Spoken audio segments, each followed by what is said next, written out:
Hi, Annette here. Welcome back to my Rug Hook and Talk Show. Okay, so it's been a while, and the last time I got a chance to show you anything that was going on was way back in spring, okay? I was working on my gardens, just getting them going, but I started a new rug for my granddaughter, Juliana, and I'm going to show you. I got the butterflies done. I spoke in my blog about the blue butterfly, so there are a few butterflies in this rug. The blue one is the only one of color. The others are just like monarch butterflies, and I'll show you right now what I'm talking about. It's weird because the rug is going to be in colors of pinks. Let me grab some and I'll show you. A minute.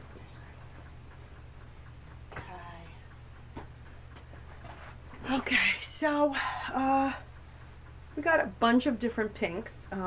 Someone gave me some beautiful wool not too long ago, a very generous offer, and I gladly accepted. So we've got these really soft, if you could see, really soft pinks.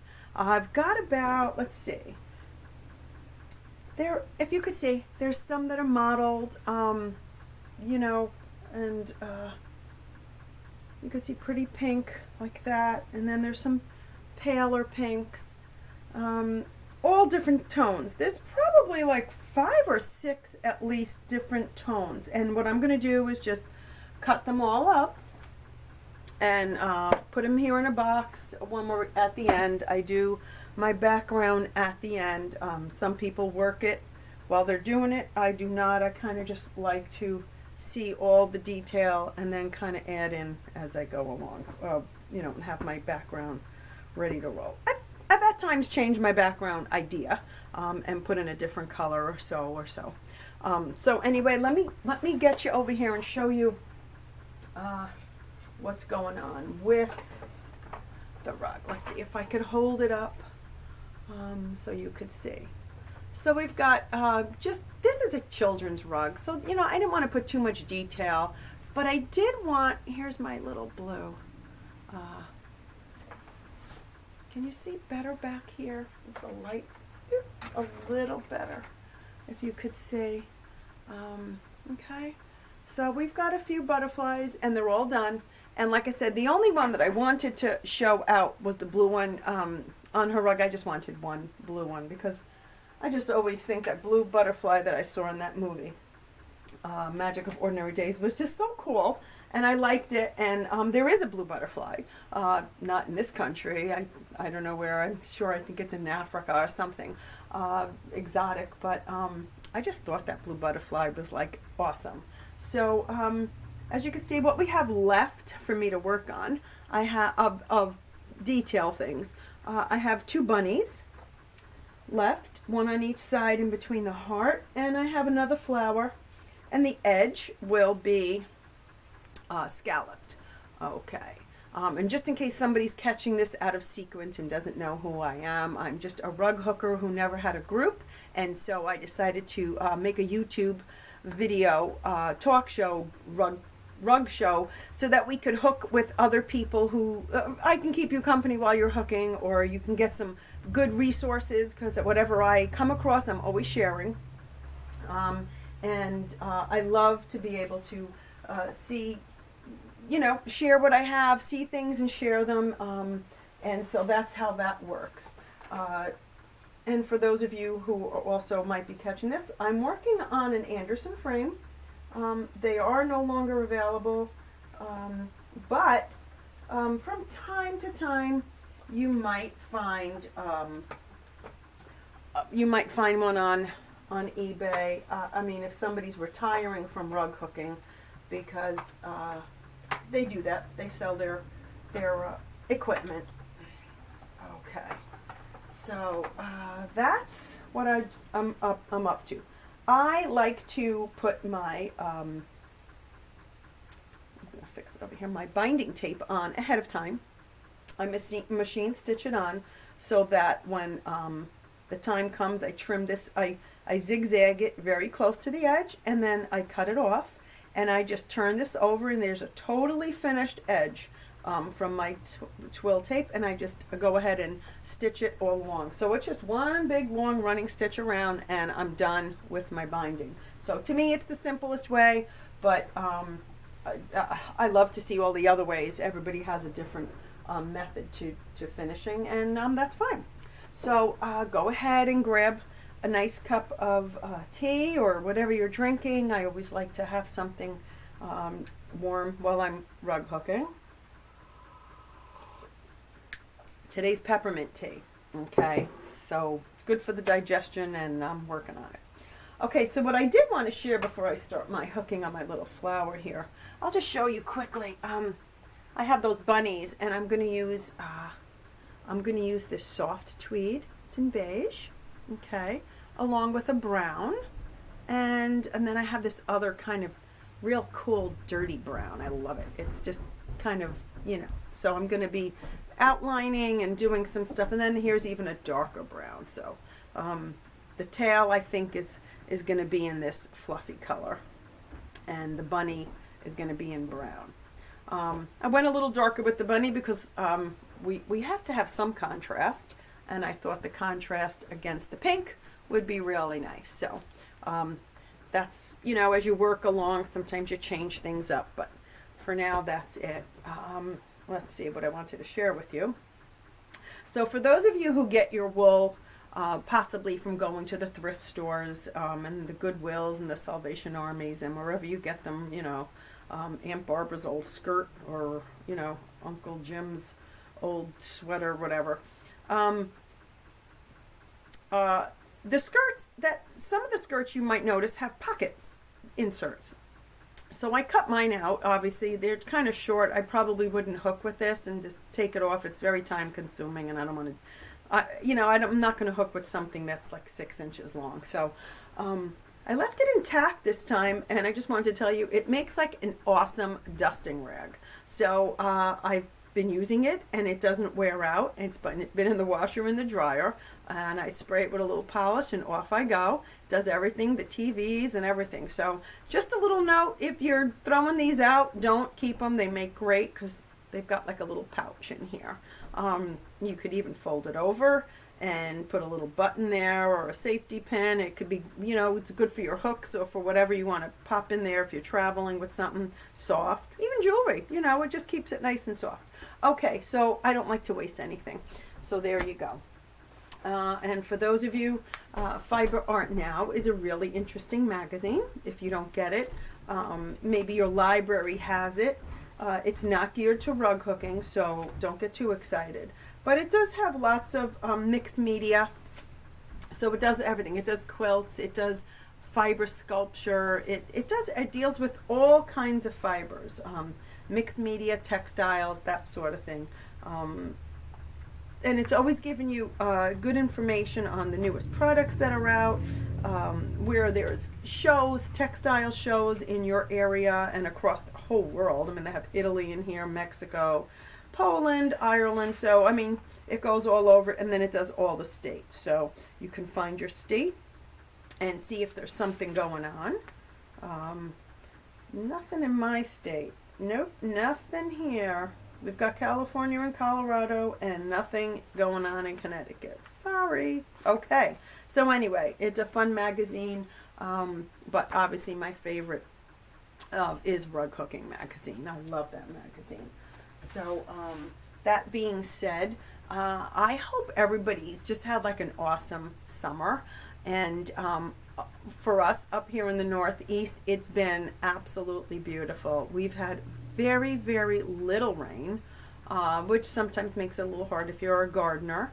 You know, you have to kind of get out there and start adding some water to your plants and to your beds and that sort of thing. But it's been beautiful, so we can't complain. It's been a little bit warm for me to be hooking down here, and I don't really cherish the thought of always bringing my stuff upstairs, so I didn't do all that much hooking, but we've been busy outside and with family stuff, and so I haven't really had a chance to do much rug hooking. But I've been trying out some new things. I did order a new hook. because I'm always looking to try new stuff and share it with you guys. So this was my latest purchase, and this is, let's see if you can get a good shot. This is called a Ritchie hook. Okay. And if you're familiar with Heather Ritchie, she has some nice YouTubes. There you go. I'm trying to give you a good idea of what the point looks like. There you go. So it's got this, it's very similar to the Hartman hook, and but not quite. The Hartman hook is got a little bit sharper point, and this is a little rounder, and goes in, I find, in a little bit differently. It kind of slides in a little easier. It doesn't need a lot of pressure. I'm going to show you quickly. And what I like about it is the shank is short, and it tends to open up the linen a lot quicker, so you don't have to go too far in. You really don't have to go too far in at all, which is really nice. So it's very wide, as you could see. This is a number 6. And like I said, I experiment with different hooks. Sometimes I like them, sometimes I don't. I put them on eBay and sell them, and that's okay. If you get a hook, you're not really working with it, and get rid of it. So I like this hook, but I think there's a smaller size. There's a 4. There's a 4 millimeter. There's a 6 millimeter, and then there's an 8. And I guess if you're into very wide strips, like 9 and up, maybe you would want that one, because I probably work with 6 and up size, and I even think this, could possibly be a little big for me. This is the one I'm using now, and I love it. And believe it or not, it's probably a $6 hook on Amazon. I think it's something like that. A Heritage hook, I'm thinking, or a Fraser hook. But I have so many others, and I got to be honest, I always come back to this hook. But I ordered a new hook, this one, and a Sears Sport F100, and that one should be arriving by Saturday. So as soon as that comes in, I'm going to try it out and let you know. But I really like the handle of this, and it feels very good. And so I do enjoy that. Just want you to share. This is called a Swalesdale handle, and it's a very beautiful wood, lightweight, and has a nice feel to it. So if you are looking around for a new hook, this one's really nice. So there you go. I like it better than the Hartman, but that's just my personal opinion. I think the Hartman's a nice hook. I also think the hook size I had might have been too big. So again, you know what? Even if you're a primitive hooker, what I've learned that it's just all how you handle the hook and how the hook handles the wool for you. I'm tending to go for smaller size hooks than the usual primitive ones. So that being said, just like I said, it's always experimenting. So I notice a lot of hookers don't hook as much during the summer, and that's because we're busy, and we're getting inspired by the flowers and everything, and new books are coming out, and you're always finding a new inspiration somewhere and trying new color combinations. And isn't that that's the fun of rug hooking, because you kind of like to do a certain thing, and then you kind of see something else, and you're like, wow, that looks really fun, and why not try it? It's something different, something new. And you always come back to your tried and true, and it's always there waiting for you, which is nice. So if you're working on something different and something new, go ahead and share. Shoot something out on rughookingdaily.ning, where we have a little group of us who watch the show and kind of connect together through the show, because we don't have groups, most of us that watch the show, but then there's some people who do have groups, and that's fine too. We just we chat about what we're doing, and we feel like we're connected. So that's basically what we do the group for. So I have another flower here, and I'm working on. Let me see if I can get a little closer. I really can't. Let's see if I can pull this down just a little bit. Okay, there we go. Okay, and I'm working right over here. I'm going to get some pink. I'm matching my 2 flowers, one on each side. I want them to be the same. The only thing that's different is going to be those those little butterflies are definitely a little different. So that's okay. We're just trying to keep a little look where it's just not totally a million different colors across the rug. So I wanted to have something stand out with all the pink. Okay, sorry for being so off camera there. But with all the pinks because basically the whole rug is pinks. Her room is a very pale pink, probably kind of like the background color of what that will be. So I figured some darker pinks, brown's nice and warm, and a little green is in there. And I was like, okay, so I've got that color scheme. I did her name in brown because I thought that's just warm and pretty, and it's kind of a neutral tone. I still got to finish a little bit up over here. So the only things that were kind of out of sync with this color-wise scheme were the butterflies. So I wanted them to be kind of realistic looking. I could have made little pink butterflies or purple butterflies, but I just said no. I want her to see real color butterflies, and so that they would really almost stand out against the rug as if they were really there. So I thought, let's give it a try. And you know what? I am so happy with them, the way they came out. I think they look fine, and they do stand out. So I achieved that part of it. Okay. So there's so many things and so many shows going on. I don't know, has anybody been to that? There's I guess a wool festival up here in the Northeast. I've never been, but I think at some point I would like to go to one. Okay, so as you can see, I'm trying to see if you can see in here. Let's see if I can pull it a little closer.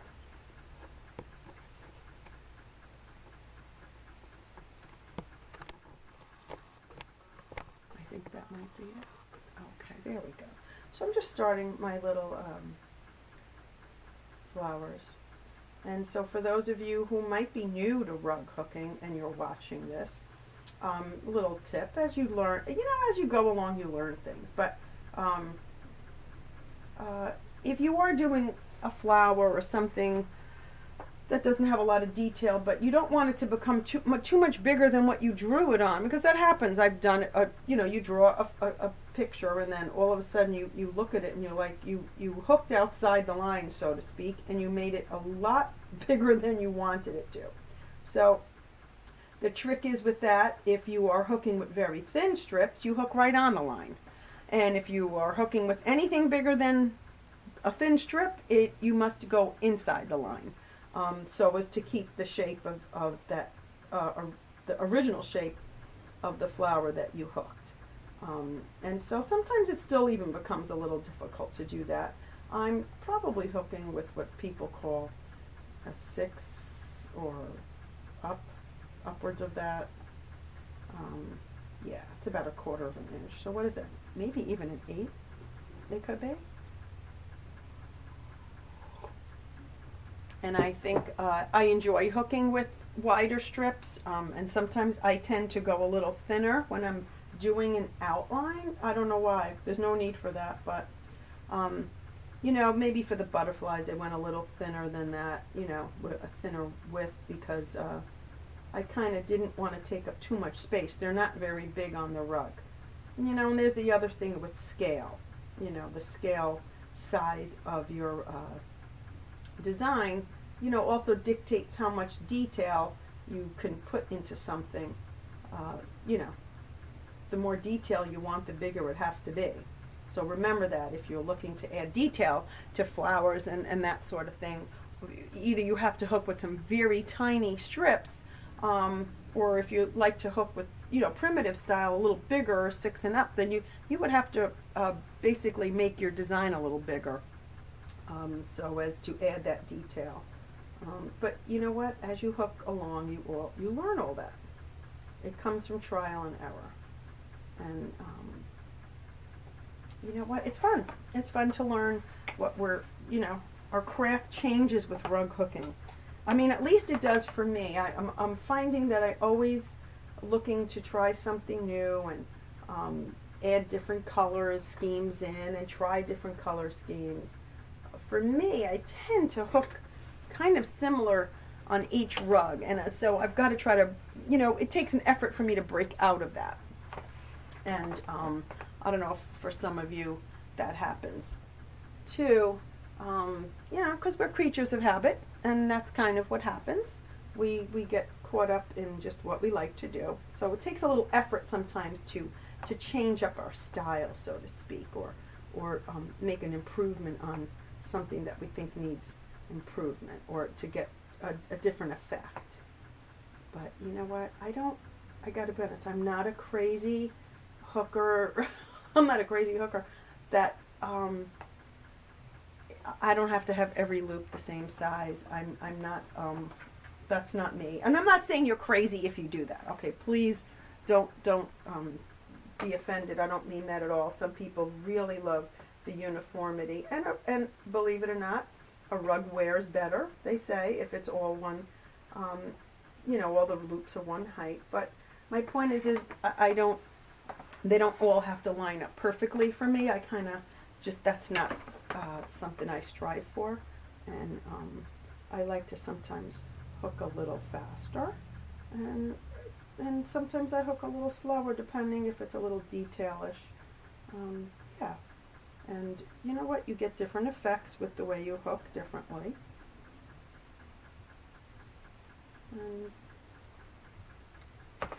So as you could see, my frame spins, and it spins around, and that's what the Anderson frame does. But there's a lot of other frames that do spin around, and if you work on a tabletop, like I usually work on a tabletop here, I can spin my freestanding frame without a problem. It all depends on the space that you have, so it varies for everybody. I need some more pink, so I'm just going to grab some more pink. I've never done a children's rug, and so this is really exciting to be able to work on this, because I know where it's going, and it's going for my little girlfriend. So I think she's going to love it, and that's all that counts, is that when we make our rugs and we leave them behind for our family, that they live on, and they can see all the energy and time and effort and love that goes into making one of these rugs, and you hope they'll keep it forever and ever, and I'm sure that she will. So I just, it's fun when you're making a rug for somebody else that you know. I've never done that. I've had rugs that are basically all mine. Someone might see it and like it, and it goes to them, but it's different than actually making a rug for somebody that you know you are intending to give it away. So,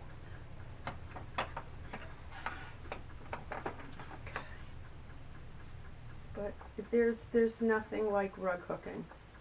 I mean, it's just the most relaxing of all crafts that I could. Okay, there we go. The most relaxing of all crafts that I can think of, and I've tried them all, as you know. I shared in earlier shows, but rug hooking is just amazing. I mean, if you look just through the books, and Rug Hooking magazine does a celebration magazine with all the rugs that are put in for entries. It's a contest kind of magazine, and competition, I should say. And just to see the beautiful works that people do, and just it's always evolving. And what's nice is it could be exactly the way you want it every single time you make a rug, or you could choose to change things in your style and your materials and your hooks and your backing, and shoot for any kind of effect you want, and it's yours, and it makes it yours. And again, it's just, I find it amazing, because these beautiful rugs that we hook will stay with us for years and years, and be passed on or wherever they go and whatever they do. So I just want to say that rug hooking is one of the most beautiful crafts, and if you're just watching this and you haven't tried rug hooking, you know, just grab some burlap. Go to a rug hook. Go to a sewing store like Joann's or whatever, and get your hands on some just plain old burlap, and draw a design. Draw anything, a heart, a square. Make it abstract, whatever, and just get a little hook. I think Michael sells these also for $5. It's an MCG.